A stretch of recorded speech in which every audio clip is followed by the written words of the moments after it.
दोस्तों, महाशिवरात्रि एक ऐसी रात जो केवल व्रत और पूजा का दिन नहीं, बल्कि एक ऐसी अलौकिक गाथा से जुड़ी है जो समुद्र के गहरे रहस्यों से लेकर प्रेम और तपस्या की सीमा तक पहुंचती है। आज हम सुनेंगे महाशिवरात्रि की दो अति प्राचीन और रोचक कहानियां, एक जो विषपान और नीलकंठ की गाथा है और दूसरी जो शिव और शक्ति के पवित्र मिलन की कहानी है। तो चलिए इस दिव्य कथा की शुरुआत करते हैं। ओम नमः शिवाय। एक समय की बात है जब धरती पर अमृत की खोज चल रही थी। देवता और असुर दोनों ने मिलकर क्षीर सागर का मंथन शुरू किया। मंथन तेज होता गया और अनेक दिव्य वस्तुओं का उद्गम हुआ। कामधेनु, ऐरावत, कौस्तुभमणि, लक्ष्मी जी।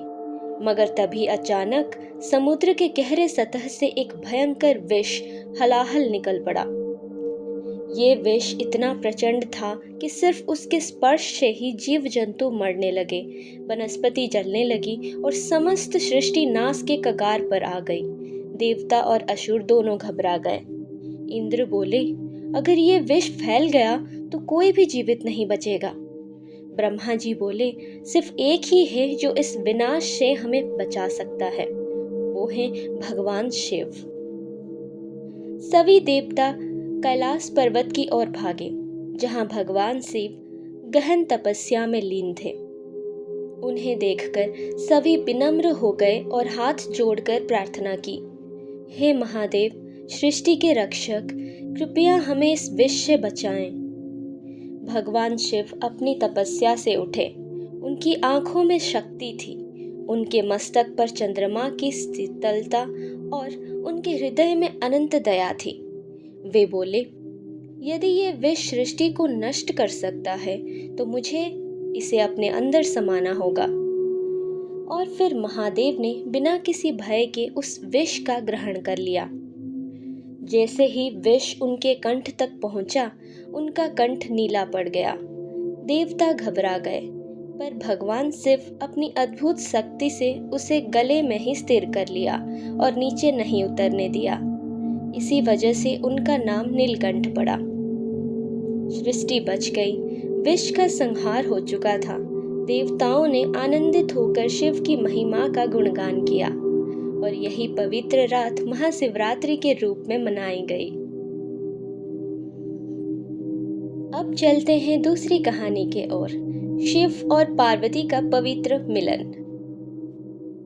एक और कथा कहती है कि महाशिवरात्रि वो दिव्य दिन है जो भगवान शिव और देवी पार्वती का मिलन हुआ था। देवी सती की मृत्यु के बाद भगवान शिव विषाद में डूब गए। वे अपनी तपस्या में लीन हो गए और संसार से अलग हो गए। लेकिन दूसरी तरफ हिमालय की पुत्री देवी पार्वती, जो सती का ही अगला जन्म थी, उन्होंने फिर से महादेव को अपने पति रूप में पाने का संकल्प लिया। देवी पार्वती ने कठोर तपस्या शुरू की। बर्फ में बैठकर कठिन व्रत रखकर बिना भोजन और जल के सहस्त्र वर्षों तक उन्होंने शिव का ध्यान किया। उनकी तपस्या से प्रसन्न होकर नारद मुनि ने कहा, हे देवी, तुम्हारी भक्ति अतुलित है। ये तपस्या तुम्हें शिव का अनुग्रह जरूर दिलाएगी। और एक दिन भगवान शिव ने अपनी तपस्या तोड़ी। उन्होंने पार्वती जी को देखा, उनका समर्पण देखा और तभी उनका हृदय पिघल गया। वे बोले, हे पार्वती, तुम्हारी भक्ति अनंत है। तुम मेरी अर्धांगिनी हो, तुम शिव की शक्ति हो। और फिर दोनों का पवित्र विवाह महाशिवरात्रि के दिन संपन्न हुआ। इसलिए महाशिवरात्रि सिर्फ एक व्रत का दिन नहीं, बल्कि शिव और शक्ति के अनंत प्रेम और एकीकरण का उत्सव है। दोस्तों, महाशिवरात्रि एक ऐसी रात है जब शक्ति और शिव का योग होता है, जब मानव अपनी आत्मा को शिव रूप में स्थिर कर सकता है। इस दिन अगर कोई भक्ति, ध्यान और साधना करे तो उसकी आत्मा में एक अलौकिक ऊर्जा जागृत होती है। इसीलिए इस दिन रात्रि जागरण किया जाता है, महादेव का जलाभिषेक किया जाता है और ओम नमः शिवाय का जाप किया जाता है। तो दोस्तों, महाशिवरात्रि केवल व्रत रखने का दिन नहीं, बल्कि एक आध्यात्मिक उत्सव है जो हमारे जीवन को एक नए रोशनी से भर सकता है। आपको ये कथा कैसी लगी? जरूर बताएं। ओम नमः शिवाय। महाशिवरात्रि एक ऐसी रात जो केवल एक उत्सव नहीं, बल्कि एक अलौकिक अनुभव है। कहा जाता है कि इस रात भगवान शिव की कहानियां सुनना और उनका स्मरण करना जीवन में शक्ति, शांति और प्रगति लाता है। आज हम सुनेंगे महादेव से जुड़ी एक अति रहस्यमय और अद्भुत कथा, लुब्धक और शिवलिंग की कहानी, जो एक शिकार करने वाले व्यक्ति की भक्ति का अद्भुत प्रमाण है। चलिए इस पवित्र कथा का अनुभव करते हैं। ओम नमः शिवाय। एक समय की बात है, लुब्धक नाम का एक व्यक्ति था जो अपनी जीवन व्यतीत करने के लिए शिकार करता था। वो हर दिन वन में जाता, जानवरों का शिकार करता और अपने गुजार बसार के लिए उन्हें बेचता। मगर वो ना तो किसी देवता की पूजा करता था, ना ही किसी व्रत का पालन। उसके जीवन केवल शिकार और भोजन तक सीमित था। लेकिन एक दिन, महाशिवरात्रि के पावन दिन, जब वो अपने शिकार की तलाश में निकला तो रात होने लगी। जंगल गहरे अंधेरे में डूब गया और वो रास्ता भूल गया। भय और थकान से व्याकुल लुब्धक एक पेड़ के नीचे बैठ गया, जो एक बेल का वृक्ष था। उसने सोचा, यदि मैं यहाँ से हटा तो कोई भेड़िया या शेर मुझे मार सकता है। मुझे रात यहीं बितानी होगी। उस पेड़ के नीचे एक प्राचीन शिवलिंग स्थापित था, मगर लुब्धक को इस बात का ज्ञान नहीं था। भय के कारण वो रात भर जागता रहा। उसने अपने हाथ में एक भाल पकड़ रखा था, जिससे वो नीचे गिरते हुए पत्तों से खुद को जगाए रखता। जब भी नींद आती, वो बेलपत्र तोड़कर नीचे गिराता, जो सीधा शिवलिंग पर गिरता। पूरे रात बिना जाने ही उसने शिवलिंग का जलाभिषेक किया, क्योंकि उसके आसपास रखी मटकी से पानी गिरता रहा और बेलपत्र चढ़ाते चढ़ाते उसने एक पूरी रात शिव पूजा कर दी। उसने भूख भी नहीं मानी, ना ही पानी पिया। बिना समझे ही महाशिवरात्रि का व्रत रख दिया। भगवान शिव उनकी अव्यक्त भक्ति से प्रसन्न हो गए। अगले दिन जब लुब्धक ने अपनी आंखें खोली तो उसके सामने एक तेजोमय ज्योति प्रकट हुई। भगवान शिव ने उसे कहा, हे लुब्धक, तूने बिना जाने मेरी पूजा की है, रात भर जागरण किया है, भूख प्यास से अपने मन को वश में रखा है, इसलिए मैं तुझे वर देता हूँ। तेरी सभी मनोकामनाएं पूरी होंगी और तू पुनर्जन्म के बंधन से मुक्त होगा। लुब्धक ने आनंदित होकर महादेव के चरणों में प्रणाम किया।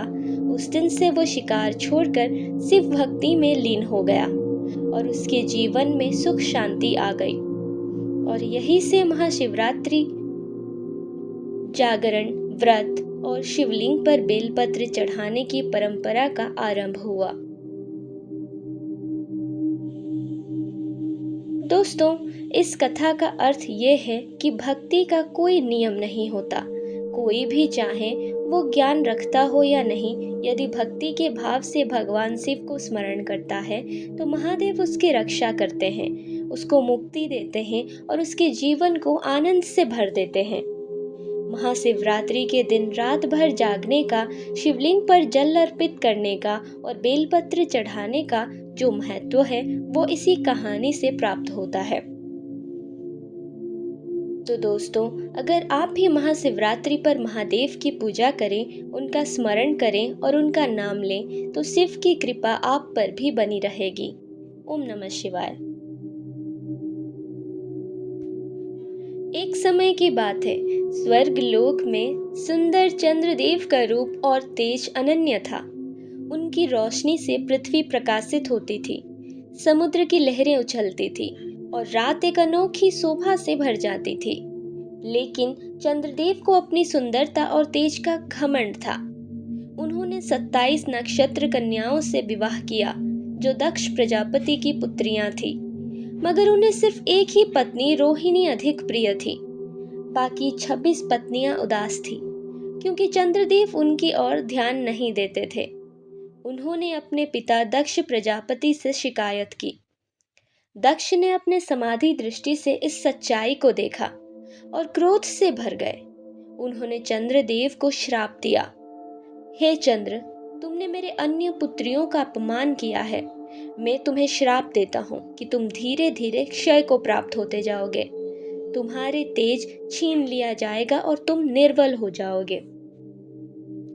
चंद्रदेव चिंतित हो गए। उनका तेज धीरे धीरे कम होने लगा। संपूर्ण चंद्र, अर्धचंद्र, फिर कृष्ण पक्ष का चंद्र, धीरे धीरे उनका रूप पृथ्वी से मिटने लगा।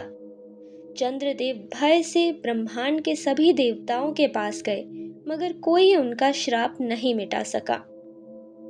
आखिरकार वे कैलाश पर्वत पर गए और भगवान शिव के चरणों में गिर गए। हे महादेव, मैं अपने अहंकार का दंड भुगत रहा हूँ, कृपया मुझे मुक्ति दीजिए। भगवान शिव करुणा के सागर हैं। उन्होंने चंद्रदेव पर दया करते हुए कहा, हे चंद्र, श्राप को पूरी तरह मिटाया नहीं जा सकता, परंतु मैं तुम्हें एक ऐसा आशीर्वाद देता हूँ कि तुम कृष्ण पक्ष में क्षय होंगे और शुक्ल पक्ष में फिर से वृद्धि करोगे। तुम कभी पूरी तरह नहीं मिटोगे और तुम्हारे बिना धरती का जीवन समाप्त हो जाएगा। तुम मेरे मस्तक पर विराजित रहोगे। और तभी से चंद्रदेव महादेव के मस्तक पर सुंदर चंद्रमा रूप में विराजमान हैं।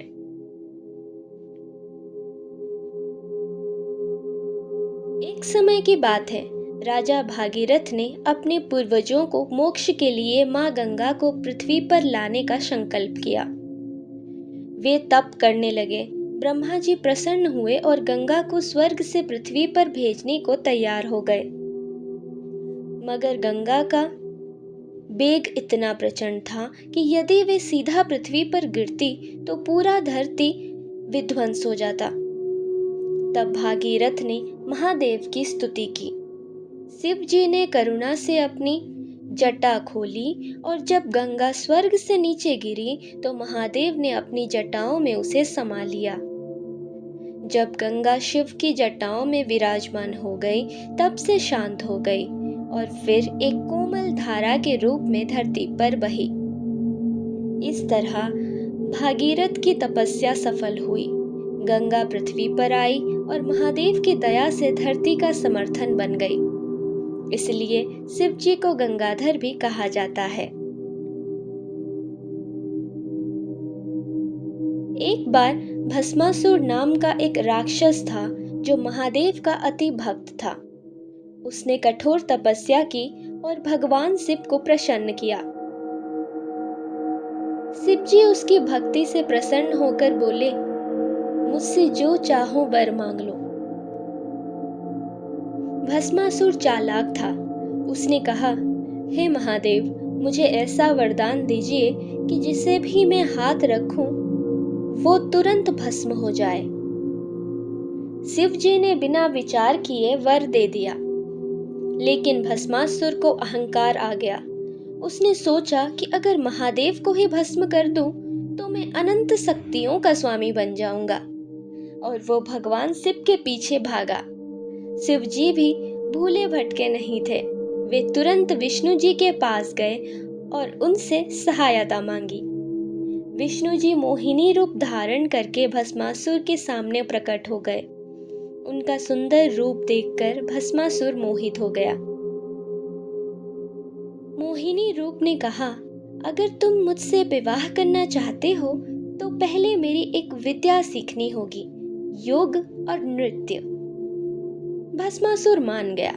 मोहिनी ने एक कठिन नृत्य करना शुरू किया, जिसमें एक उंगली सर पर रखनी होती थी। भस्मासुर ने भी नृत्य करते करते वही उंगली अपने सिर पर रख दी और तुरंत भस्म हो गया।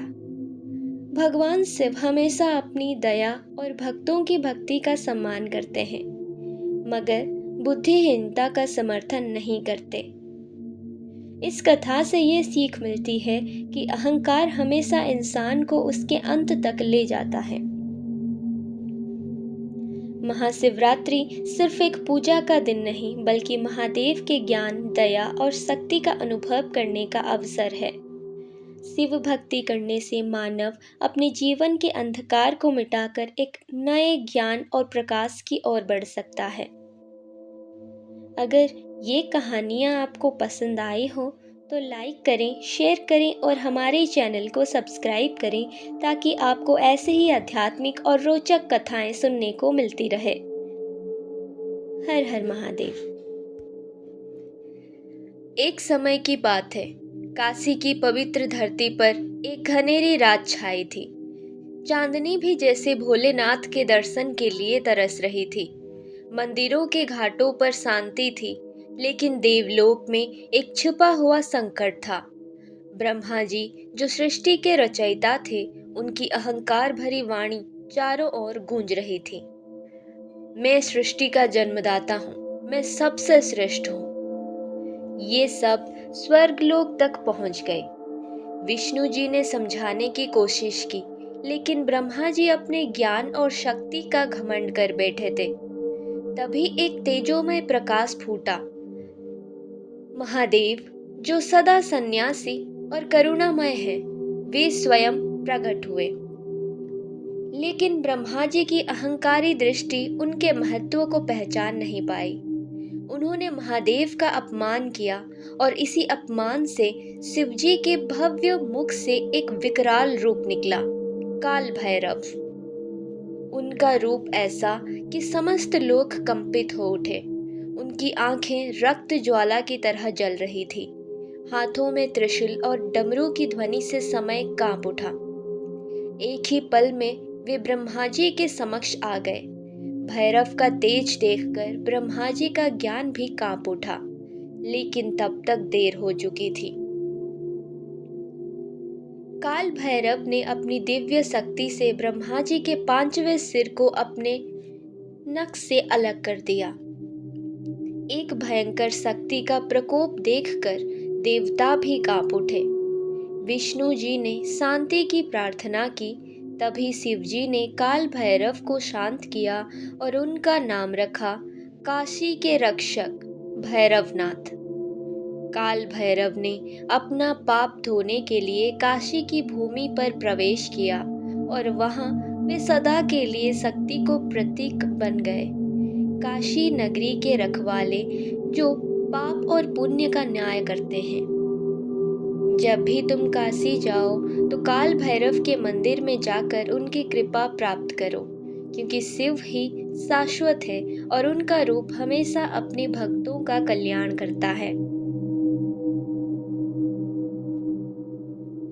एक समय की बात है, देवता और असुरों के बीच एक भयंकर युद्ध छिड़ गया था। इस युद्ध का नेतृत्व एक अति बलशाली असुर कर रहा था, जलंधर। उसकी शक्ति इतनी प्रबल थी कि स्वर्गलोक भी कांप उठा। देवता विष्णु जी के पास गए और उनसे सहायता मांगी, लेकिन जलंधर को एक वरदान मिला था। जब तक उसकी पतिव्रता पत्नी वृंदा का सतीत्व अखंड रहेगा, तब तक उसे कोई हरा नहीं सकता। जलंधर ने अपनी असुर सेना के साथ स्वर्ग पर आक्रमण कर दिया। इंद्र, वरुण, अग्नि और यम सब हार गए। तब देवता महादेव के चरणों में गए और प्रार्थना की, प्रभु, आप ही इस संकट का समाधान कर सकते हैं। शिव जी ने अपनी आंखें खोली, समय कांप उठा और वे बोले, जलंधर की शक्ति अत्यधिक है, लेकिन उसका अहंकार उसी का नाश करेगा। शिव जी ने युद्ध का ऐलान किया। हिमालय से लेकर पाताल तक शंखनाद गूंज उठा। जलंधर और महादेव का सामना हुआ। जलंधर का तीव्र ज्ञान, उसका बल और उसकी माया भी महादेव के समक्ष टिक नहीं पाई, लेकिन वरदान के कारण महादेव उसे मार नहीं पाए। तब भगवान विष्णु ने माया का सहारा लिया। उन्होंने जलंधर की पत्नी वृंदा का सतीत्व तोड़ दिया। जैसे ही वृंदा का सतीत्व टूटा, जलंधर कमजोर पड़ गया। तब महादेव ने अपने त्रिशूल से उसका संहार कर दिया। जलंधर का मस्तक पृथ्वी पर गिरते ही उसका शरीर भस्म हो गया। देवताओं ने महादेव की जय जयकार की। लेकिन वृंदा का श्राप भी फलित हुआ। विष्णु जी की माया का प्रकोप देखकर उसने अपने आप को अग्नि में समर्पित कर दिया। उसकी राख से एक पवित्र वृक्ष जन्मा, तुलसी। तब विष्णु जी ने ज्ञान दिया, वृंदा देवी सदा के लिए पवित्र रहेंगी और तुलसी का महत्व अनंत तक बना रहेगा। महादेव ने कहा, अहंकार कितना भी बड़ा हो, लेकिन सत्य और न्याय के समक्ष हमेशा हार जाता है। और जब भी अधर्म बढ़ता है, तब शिव स्वयं इस जगत की रक्षा करते हैं। हर हर महादेव।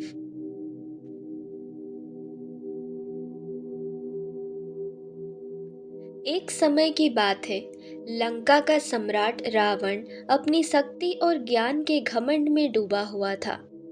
उसने स्वयं महादेव को प्रसन्न करने का संकल्प लिया।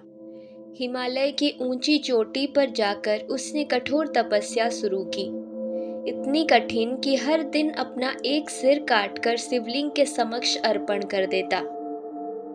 9 दिन तक ऐसा करने के बाद जब 10वें दिन रावण अपना अंतिम मस्तक अर्पण करने जा रहा था, तभी कैलाश पर विराजमान महादेव प्रकट हो गए। उन्होंने अपनी दिव्य दृष्टि से देखा कि ये तपस्या सचमुच अनन्य भक्ति है। वे प्रसन्न हो गए। महादेव बोले, हे रावण, तुम्हारी तपस्या अत्यंत कठिन थी। तुम मुझसे जो चाहो वर मांग सकते हो। रावण बोला, प्रभु, मुझे आपका एक ऐसा शिवलिंग प्राप्त हो जो स्वयं आपके समान शक्तिशाली हो।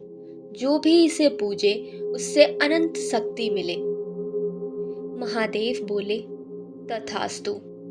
ये शिवलिंग आत्मलिंग कहलाएगा, लेकिन याद रहे, इसे रास्ते में कहीं भी धरती पर मत रखना, वरना ये वहीं स्थिर हो जाएगा। रावण आनंदित हो गया और लंका लौटने लगा। मगर सभी देवता चिंतित हो गए। अगर आत्मलिंग लंका पहुंच गया तो रावण अमर हो जाएगा। तब विष्णु जी ने एक माया रचना की। उन्होंने गणपति जी से कहा, हे विघ्नहर्ता, आप ही रावण की चतुरता को रोक सकते हैं। गणपति एक साधु बालक का रूप धारण करके रावण के समक्ष आए। रावण जब एक जल क्रिया के लिए गया, तब उसने आत्मलिंग गणपति को सौंप दिया और कहा, ध्यान रहे, इसे धरती पर मत रखना। गणपति बोले, ठीक है, लेकिन मैं इसे सिर्फ 3 बार पुकारूंगा। अगर तुम लौट कर नहीं आए तो इसे धरती पर रख दूंगा। रावण को थोड़ा देर हो गई और गणपति ने आत्मलिंग को वहीं धरती पर रख दिया। जब रावण वापस आया तो उसने पूरा बल लगाकर भी इसे हटा नहीं पाया, लेकिन अब वो वहां स्थिर हो चुका था। तभी से ये शिवलिंग महाबलेश्वर ज्योतिर्लिंग कहलाता है। और रावण, जो महादेव का महाभक्त था, समझ गया कि शिव की मर्जी के बिना किसी को भी अनंत शक्ति नहीं मिल सकता। शिव ही शाश्वत हैं और वे ही जगत के नियंता हैं। हर हर महादेव। ये कहानी है एक महान भक्त की, जिसकी आस्था ने खुद महादेव को प्रकट होने पर मजबूर कर दिया। ये कहानी है ऋषि मृकंडू के पुत्र मार्कंडेय की, जो अपनी भक्ति और मृत्यु पर विजय के लिए जाना गया। ऋषि मृकंडू और उनकी पत्नी मरुदवती के संतान नहीं था। वे शिवजी की कठोर तपस्या करने लगे। महादेव प्रकट हुए और वरदान दिए, तुम्हें एक अति बुद्धि और तेज स्वरूप पुत्र प्राप्त होगा, लेकिन उसकी आयु सिर्फ 16 वर्ष की होगी। दंपति ने इस वरदान को स्वीकार किया और कुछ समय बाद उनके घर मार्कंडेय का जन्म हुआ। बचपन से ही मार्कंडेय एक उत्तम भक्त और विद्वान था। जब उसके 16वें वर्ष का समय निकट आया तो उसके माँ पिता चिंतित हो गए, लेकिन मार्कंडेय बिना किसी भय के महादेव की आराधना में लग्न हो गया। समय आया और यमराज स्वयं मार्कंडेय की आत्मा लेने आए। मार्कंडेय शिवलिंग के सामने बैठकर महामृत्युंजय मंत्र का जाप कर रहा था। जैसे ही यमराज ने अपना पास उसके गले में डाला, मार्कंडेय ने शिवलिंग को कसकर पकड़ लिया। हे महादेव, मुझे शरण दीजिए। महादेव की जटाएं कंपित हो उठीं। एक शक्तिशाली प्रकाश से शिवलिंग से स्वयं महादेव प्रकट हो गए। वे क्रोध से बोल पड़े, हे यमराज, मेरा भक्त अमर है।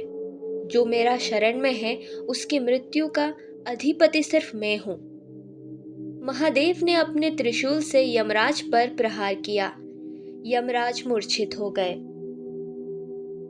देवताओं में भय छा गया। ब्रह्मा और विष्णु ने महादेव से प्रार्थना की, प्रभु, यदि यमराज नहीं रहे तो संसार का नियम भंग हो जाएगा। तब महादेव ने यमराज को जीवित किया और कहा, मुझसे बड़ा कोई नहीं, और जो भी सच्चे मन से महामृत्युंजय मंत्र का जाप करेगा उस पर मृत्यु का संकट कभी नहीं आएगा। महादेव ने मार्कंडेय को वरदान दिया, हे वत्स, तुम अमर रहोगे और सदा मेरा नाम लोगे। तभी से मार्कंडेय चिरंजीवी कहलाए। ये कहानी हमें सिखाती है कि सच्ची भक्ति के सामने स्वयं मृत्यु भी हार मान जाती है।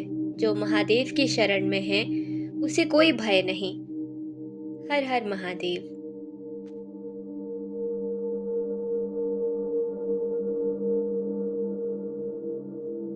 कभी कभी त्याग की शक्ति युद्ध से भी महान होती है, और तब त्याग और भक्ति दोनों एक साथ हो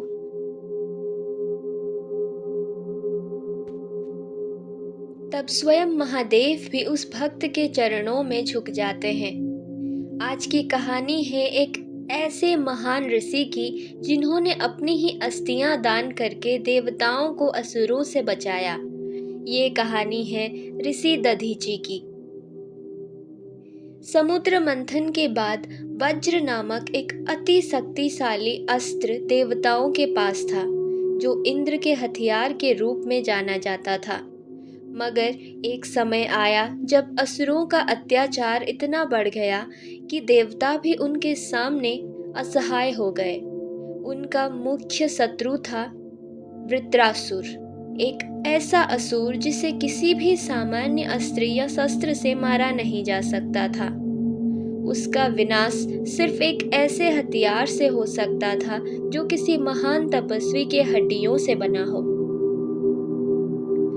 इंद्र और अन्य देवता ऋषि दधीची के पास गए। उन्होंने प्रार्थना की, हे महात्मन, आपकी तपस्या से शुद्ध हुई अस्थियां ही हमें असुरों से बचाने के लिए चाहिए। क्या आप अपने प्राण त्याग करने के लिए तैयार हैं?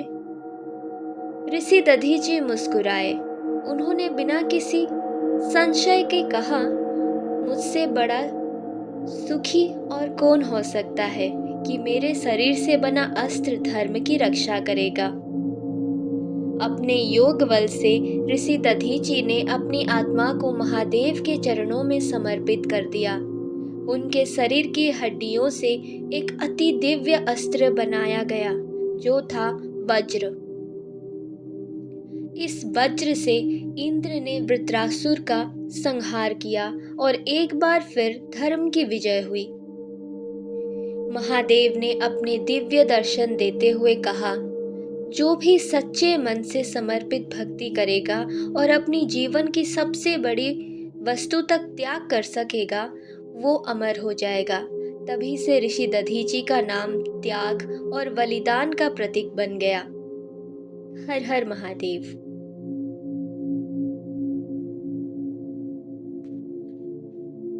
भक्ति जब सच्चे मन से की जाए तो स्वयं महादेव भी अपने भक्त की रक्षा करने के लिए प्रकट हो जाते हैं। मगर भक्ति की परीक्षा भी होती है, और जब ये परीक्षा स्वयं शनिदेव लें तो महादेव के अलावा कोई भी भक्त को बचा नहीं सकता। आज की कहानी है एक सच्चे शिव भक्त की, जिसे स्वयं शनिदेव ने अपनी दशा में दुख देने की कोशिश की। मगर महादेव ने जो किया वो देखकर स्वयं शनिदेव भी चकित रह गए। एक समय की बात है, शिव भक्त नंदी महादेव की अति भक्ति से पूर्ण था। हर दिन महादेव का ध्यान करता, उनका पूजन करता और उनकी सेवा में लग्न रहता। उसके भक्ति का इतना प्रभाव था कि देवता भी उसका सम्मान करते थे। लेकिन एक दिन शनिदेव ने कहा, हर जीव को अपनी कर्मों की फल भुगतनी पड़ती है और मेरी दशा से कोई नहीं बच सकता। ये नंदी भी इस नियम से अलग नहीं हो सकता। शनिदेव ने अपनी साढ़े साती नंदी पर डाल दी।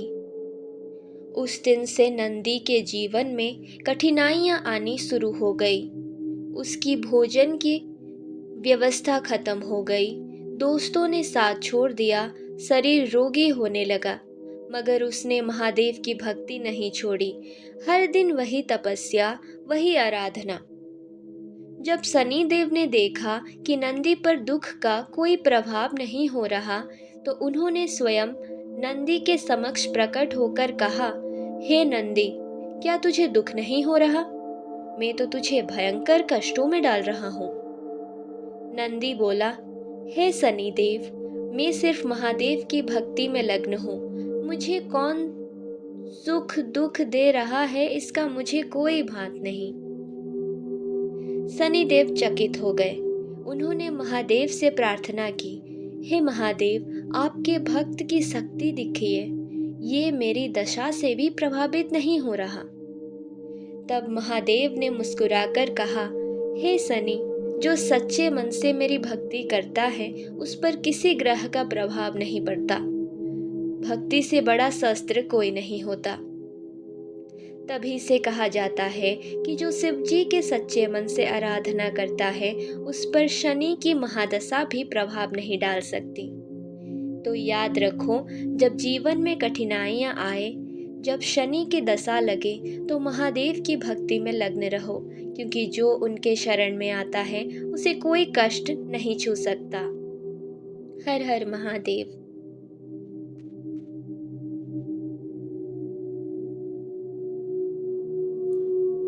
जब सच्चे मन से भक्ति की जाए तो महादेव स्वयं अपने भक्त की रक्षा करने के लिए प्रकट होते हैं, चाहे भक्त मनुष्य हो, देव हो या एक हाथी। ये कहानी है गजेंद्र की, एक हाथी जिसे स्वयं महादेव ने मृत्यु से बचाकर मोक्ष दिया। एक समय की बात है, त्रिकुट पर्वत के पास एक सुंदर झील थी। वहां एक अति शक्तिशाली हाथी रहता था, गजेंद्र। वो न सिर्फ शक्तिशाली था बल्कि भक्ति में भी अत्यंत लग्न रहता था। हर सुबह महादेव के लिए कमल पुष्प लेकर झील से निकलता और उनका अर्पण करता। लेकिन एक दिन जब गजेंद्र अपनी स्नान कर रहा था, अचानक एक भयानक मकर ने उसका पैर पकड़ लिया। वो शक्ति लगाता रहा, मगर मकर देव ने उसकी ताकत को भी मात दी। गजेंद्र समझ गया कि ये उसकी सबसे बड़ी परीक्षा है। उसने अपने दोनों सूंड महादेव की ओर उठाए और पुकारा, हे महादेव, मैं निर्बल हूँ, पर आप सबसे शक्तिशाली हैं। जो भी सच्चे मन से आपको याद करता है, आप उसकी रक्षा करने आते हैं। मुझे बचा लीजिए प्रभु। उसकी पुकार इतनी शुद्ध थी कि स्वयं महादेव ने कैलाश पर इस पुकार को सुना। महादेव तत्काल प्रकट हो गए।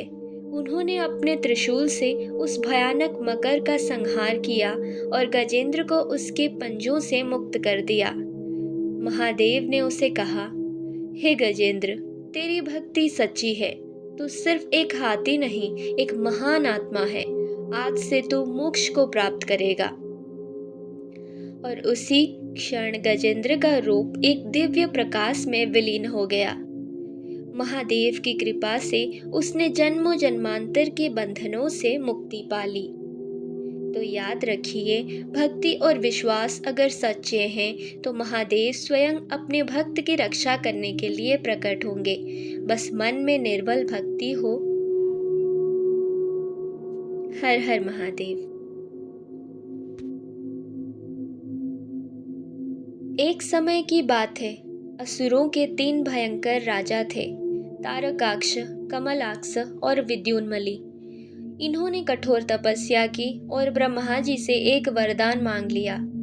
हे ब्रह्मा जी, हमें 3 शक्तिशाली नगर प्राप्त हो जो स्वर्ग, पृथ्वी और पाताल में रहे और सिर्फ एक ही बाण से इसका नाश हो सके। ब्रह्मा जी ने वरदान दे दिया और उन्हीं के आशीर्वाद से 3 शक्तिशाली नगर बनाए गए, एक स्वर्ग में, एक पृथ्वी में और एक पाताल में। इन तीनों नगरों को त्रिपुरा कहा गया और इन तीनों असुरों को त्रिपुरासुर। त्रिपुरासुर ने अपनी शक्ति का दुरुपयोग शुरू कर दिया। देवता भी इनसे हार गए, सब जगह आतंक मच गया। देवता ब्रह्मा जी के पास गए, मगर ब्रह्मा जी बोले, मैं कुछ नहीं कर सकता क्योंकि मैंने वरदान दिया है। तब सब देवता महादेव के पास गए और प्रार्थना की, हे प्रभु, आप ही हम सबको इन त्रिपुरासुर से बचा सकते हैं।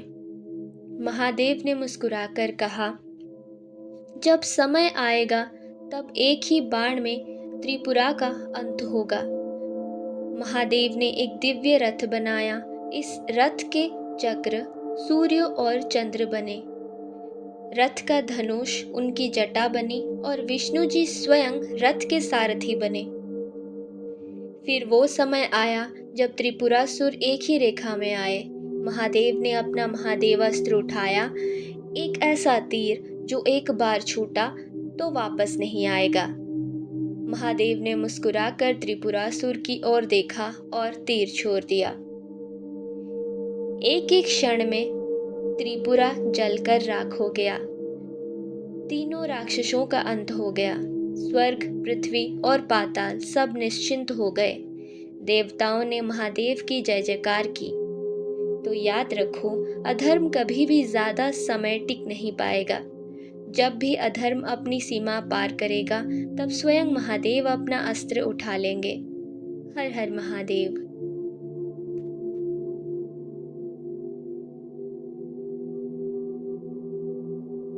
महादेव जो दिगंबर हैं, जिनके लिए संसार का हर कोना एक समान है, क्या उन्हें भी कभी अपने ही घर से बाहर निकलना पड़ा था? क्या महादेव ने भी कभी गृह प्रवेश की अनोखी परीक्षा दी थी? आज की कहानी है एक ऐसे ही अद्भुत घटना की, जब स्वयं महादेव को अपना कैलाश पर्वत छोड़ना पड़ा। एक दिन माता पार्वती कैलाश पर महादेव के साथ बैठकर विनोद कर रहे थे। तभी उन्होंने कहा, स्वामी, कैलाश आपका ही है, मगर एक पत्नी के रूप में मुझे भी यहाँ अधिकार मिलना चाहिए। क्या आपने कभी ये सोचा है कि हमने इस पर्वत पर एक सामान्य दंपति की तरह गृह प्रवेश नहीं किया? महादेव ने मुस्कुराकर कहा, देवी, कैलाश तो हम दोनों का ही है। माता पार्वती बोली, मगर सांप्रदायिक रीति रिवाज भी महत्वपूर्ण होते हैं। जब तक हम विधि पूर्वक गृह प्रवेश नहीं करेंगे, तब तक मैं अपने आप को यहाँ अधिकार प्राप्त नहीं समझूंगी। महादेव ने हंस भरी बोले, अगर यही इच्छा है तो ऐसा ही होगा। माता पार्वती ने नंदी और शिव गणों से कही कि महादेव को कैलाश के बाहर भेज दिया जाए, क्योंकि गृह प्रवेश के नियम के अनुसार पति को पहले घर से बाहर निकलना होता है। महादेव ने अपनी माया से एक अनोखा रूप धारण किया, एक भिखारी का रूप। वे भिखारी की भांति कैलाश से बाहर चले गए। तब माता पार्वती ने विधि पूर्वक यज्ञ करवाया, गृह प्रवेश किया और फिर महादेव को पुनः आमंत्रित किया। जब महादेव अपने भिखारी रूप में वापस आए तो माता पार्वती ने मुस्कुराकर कहा, स्वामी, अब ये घर हमारा है। महादेव बोले, देवी, घर तभी घर होता है जब उसमें प्रेम, समर्पण और सम्मान हो, और तुम्हारे साथ तो ये स्वर्ग समान है। तभी से हर विवाहित दंपति के लिए गृह प्रवेश एक पवित्र अनुष्ठान माना जाता है। तो याद रखो, एक गृहस्थ जीवन सिर्फ एक रिवाज नहीं, बल्कि एक समर्पण का भाव है, जहाँ प्रेम और सम्मान हो, वही सही अर्थ में गृह होता है। हर हर महादेव।